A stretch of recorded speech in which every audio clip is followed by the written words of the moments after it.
If you've got decorating problems, spare a thought from the youngster at East Grinstead, who reckons he'll have to spend £250,000 on home improvements, and he'll still have to do a lot of that work himself.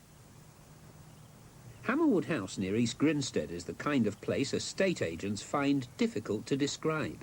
It's got about 50 rooms, though no one's sure, and 30 acres of gardens. The problem is that Hammerwood does need a bit of work. There's running water in many of the rooms because bits of roof are missing, and dry rot is working its way through a floor area of approximately 1/3 of an acre. And the drains are blocked, which means the 11 or so bathrooms are temporarily out of order. So, as the agents would put it, Hammerwood's got potential and was put on sale, a snip, at £140,000.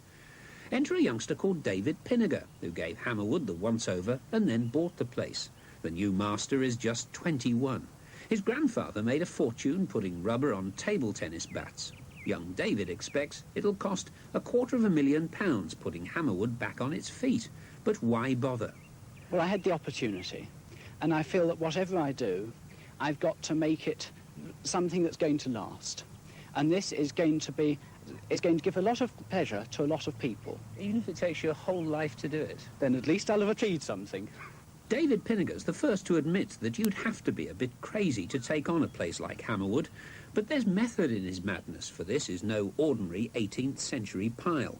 It's one of only 2 built in Britain by Benjamin Henry Latrobe, who went on to become America's first important architect, styling both the Capitol and the White House. Elements of that same classical touch are obvious here, and the new owner hopes there'll be communal help in his efforts to turn back the clock. We were actually looking for a large country house to open to the public, because we've been taking people round our present home, showing them antiques and pieces of things that show social history. We're not interested in antiques from the financial point of view. We're interested because they show how people lived. And this house can show very well how people lived. When I first saw the place, it was raining. We needed umbrellas inside the house as well as outside. I thought it was the ugliest great hulk I'd ever seen. And then I started noticing sort of magic things, like that beautiful concealed ceiling where they've chopped it up into 3 little rooms below and put in the false ceiling. I can do enough to show to the public, hopefully within the next year, before next summer. But if I can actually do anything on a substantial scale during my lifetime, I think I'll have achieved something.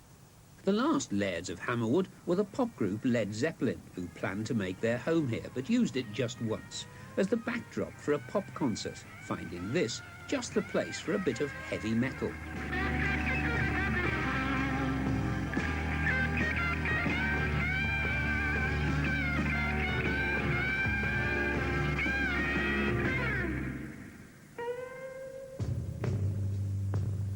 But now that the music's gone and David Pinnegar's left alone to conquer his mountain of stone, there is still one refrain to spur him on.